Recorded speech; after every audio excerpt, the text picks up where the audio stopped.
विशाल कमल जी हाँ विजुअल है। विजिबल है ना?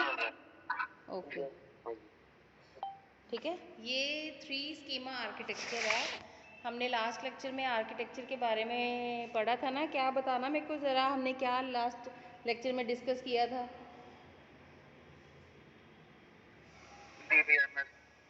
नहीं नहीं नहीं, आर्किटेक्चर के बारे में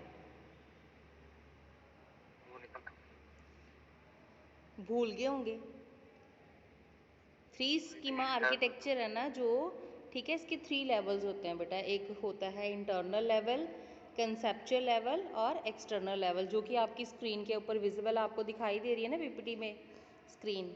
ठीक है, ये 3 लेवल आर्किटेक्चर है। अभी आर्किटेक्चर बेसिकली हम किस चीज़ को कहते हैं? प्रिज्म आप बताओ,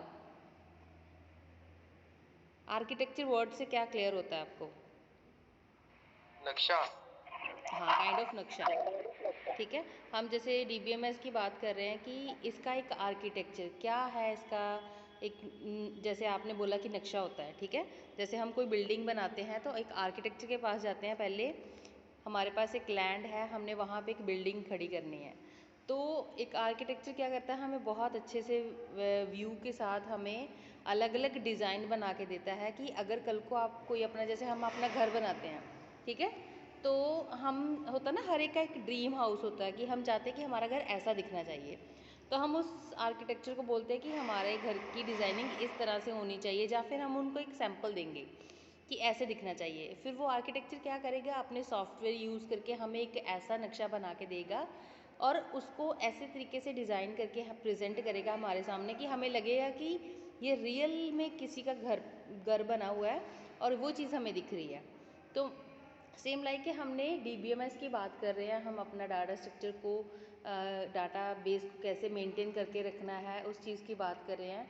तो उसी की आर्किटेक्चर की बात है कि वो किस तरीके से कैसी कैसी डिज़ाइनिंग से हम उस डाटाबेस को मेंटेन करके रखते हैं। ठीक है, तो ये है इसका 3 लेवल आर्किटेक्चर। ठीक है, इंटरनल, कंसेप्चुअल जो मिडल में होगा, जो जिसकी इंटरेक्शन इंटरनल लेवल से भी होगी और एक्सटर्नल लेवल के साथ भी होगी। ठीक है, तो कंसेप्चुअल लेवल वो होगा और एक होगा एक्सटर्नल लेवल।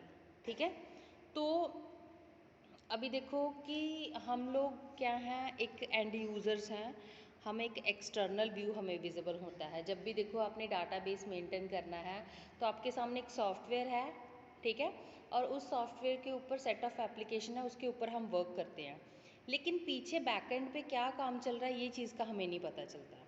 ठीक है, तो इस आर्किटेक्चर में उसके तीनों व्यूज़ आपको नज़र आएंगे, एक मिडल लेवल भी, एक्सटर्नल भी और इंटरनल लेवल भी।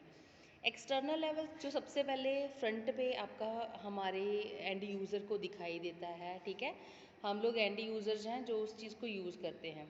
ठीक है, तो वो एक्सटर्नल व्यू जो है उसमें क्या आता है, एक्सटर्नल और कंसेप्चुअल की एक मैपिंग होती है। ठीक है, आप एरो चेक करो, आप देखो आपको एरो विजिबल हो रहे हैं, एक्सटर्नल लेवल और कंसेप्चुअल लेवल दोनों साइड पे एरो है।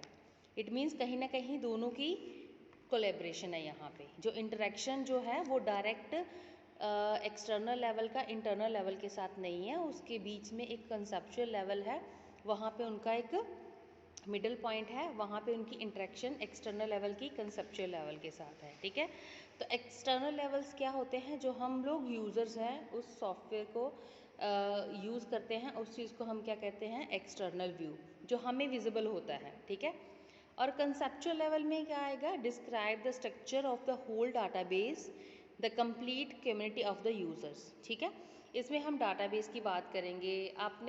मैंने आपको पहले भी बताया था कि डीबीएमएस में जो भी हम डाटाबेस को मैनेज करके रख रहे हैं ना, वो हम हमेशा रोज़ एंड कॉलम की फॉर्म में करेंगे। ठीक है, तो डाटाबेस जब भी हम डीबीएमएस के बारे में सुनते हैं तो उसमें जो डाटाबेस मैनेज हो रहा है ना, वो किसकी फॉर्म में हो रहा है, टेबल की फॉर्म में हो रहा है। तो टेबल्स में क्या आते हैं, रोज़ एंड कॉलम्स आते हैं।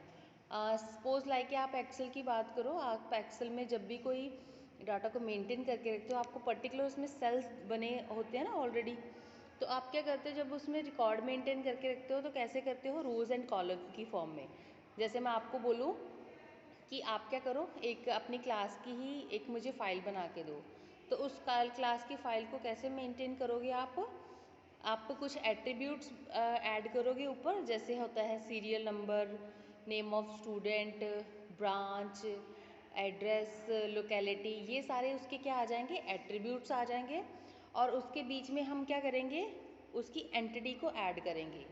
मीन्स सपोज सीरियल नंबर 1 पे क्या नाम है, प्रिज्म, सेकंड पे क्या है, विशाल, थर्ड पे कमल, फोर्थ पे दीपक, ऐसे सोन। ठीक है, आप सुन भी रहे हो ना सारे, रिस्पॉन्स भी किया करो। हाँ जी मैम। हाँ जी, ठीक है। तो कंसेप्चुअल लेवल में हमने किसकी बात कर रहे हैं, होल डाटाबेस की बात कर रहे हैं कि जो भी हम डाटाबेस लेके आएंगे। सपोज अभी देखो, आप मुझे एक चीज़ बताओ कि जब हम किसी डाटा को मेंटेन करते हैं, तो मैं अगर आपको बोलूँ कि एक टेबल क्रिएट करना है, उस टेबल में serial number, name, roll number और एड्रेस होना चाहिए। ठीक है, और आप मुझे बताओ, जब भी मैं रोल नंबर की बात करूँगी तो रोल नंबर हमेशा कौन सी फॉर्म में होते हैं, कमल आप बताओ, कैरेक्टर की फॉर्म में होते हैं या इंटीजर की फॉर्म में होते हैं?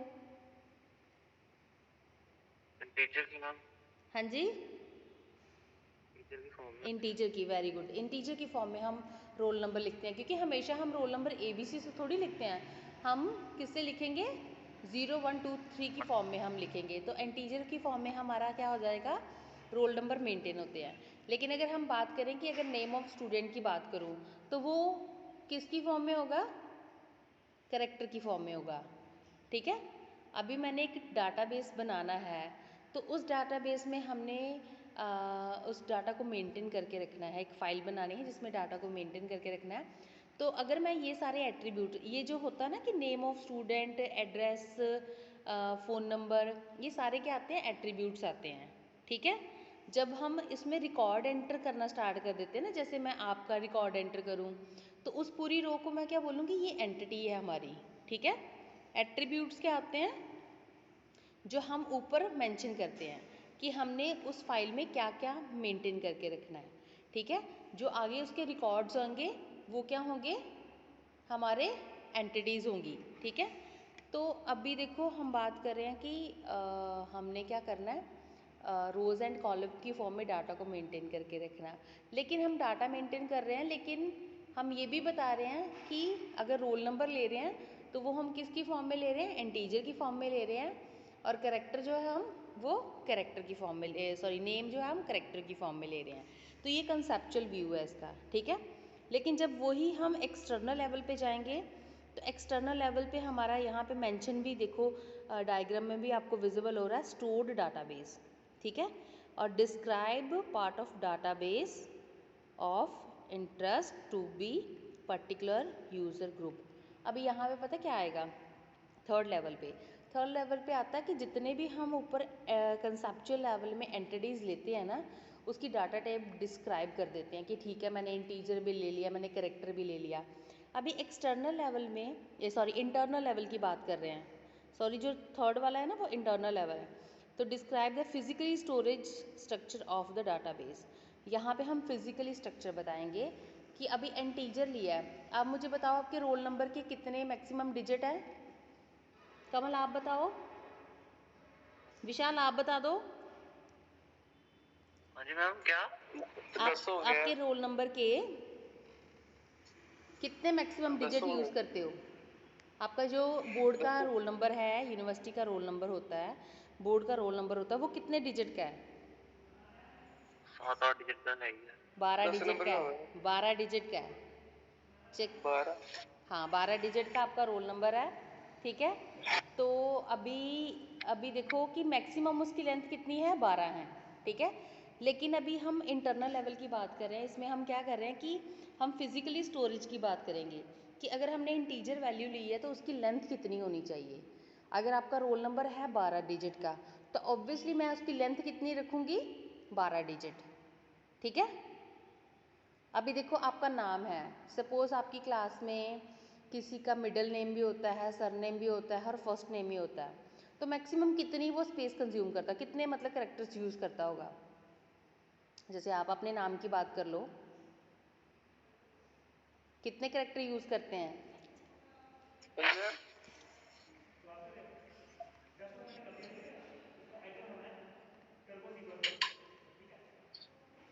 कितने कैरेक्टर यूज़ करते हो आप? मैं हाँ जी। 10 से 10। क्या नाम है आपका?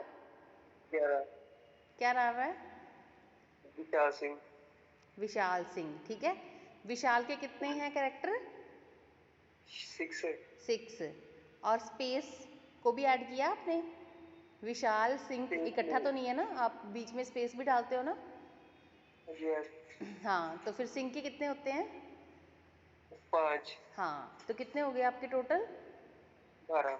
हाँ, अगर आपके 12 हैं तो ज़रूरी थोड़ी है कि जो किसी का नाम, जैसे आपकी क्लास में और भी हैं बच्चे, अलका की बात करें तो अलका के सिर्फ ALK है, ठीक है, उसके 4 ही यूज़ हो रहे हैं। लेकिन हम मैक्सिमम लेते हैं, यहाँ पे हमने फिजिकली स्टोरेज में बताना है कि हम मैक्सिमम कितनी लेंथ ले सकते हैं।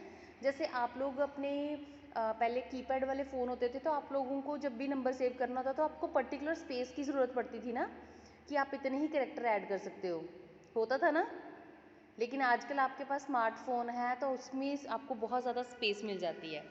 ऐसा होता है कि नहीं होता है? हाँ जी मैम। हाँ, तो जब भी हमारे कीपैड वाले फ़ोन होते थे तो उसमें क्या होता था कि आप लोगों को क्या करना पड़ता था, एक पर्टिकुलर आपको स्पेस मिलती थी। अगर आपका नाम बहुत बड़ा है, किसी को सेव करना है, किसी नंबर को किसी नाम से बहुत बड़ा है, तो वो कुछ ही उसके कैरेक्टर्स उठा पाता था, बाकी वो क्या कर देता था, वो कह देता था कि लिमिट एक्सीड हो चुकी है, आप इससे ज़्यादा कैरेक्टर को ऐड नहीं कर सकते, ठीक है। वैसे ही हमें क्या करना पड़ेगा, यहाँ पे हमें एक लेंथ देनी पड़ेगी, ठीक है। इंटरनल लेवल व्यू में हमें क्या बताना पड़ता है कि अगर हम रोल नंबर ऐड कर रहे हैं तो उसकी पर्टिकुलर लेंथ कितनी होगी, मैक्सिमम हम कितने डिजिट यूज़ कर सकते हैं, ठीक है। तो हम अगर 12 की है तो हो सकता है कि अगर किसी का 13 डिजिट से भी हो तो हम एक लेंथ यूज़ कर लेंगे कि 0 से लेके हम सिर्फ और सिर्फ 14 डिजिट तक यूज़ करेंगे, इससे ज़्यादा नहीं यूज़ करेंगे। हमारा रोल नंबर इतना है ही नहीं है, जो भी हम रिकॉर्ड मेंटेन करेंगे उससे इतना बड़ी लेंथ वाला कोई भी रोल नंबर नहीं आएगा, सिर्फ 0 से लेके 14 तक ही आएगा, ठीक है। लेकिन अगर हम नाम की बात करें तो किसी का नाम बहुत छोटा है, 5 कैरेक्टर लेता है, किसी का होता है तो 20 भी ले लेता है, ठीक है। तो हम मैक्सिमम जो लेंथ है उसकी कितनी रख लेंगे, 0 से लेके 20 तक रख लेंगे, ठीक है। तो यहाँ पे हमें क्या करना पड़ेगा, इंटरनल लेवल व्यू में उसकी लेंथ कितनी है, जो भी हम एंटिटीज़ यूज़ करते हैं, जो एट्रीब्यूट्स यूज़ कर रहे हैं, जो डाटाबेस यूज़ कर रहे हैं, उसकी लेंथ जो है वो कितनी मेंशन करेंगे, इस चीज़ को हम इस लेक्चर में बताएंगे, ठीक है। ये है इसका 3 लेवल आर्किटेक्चर व्यू।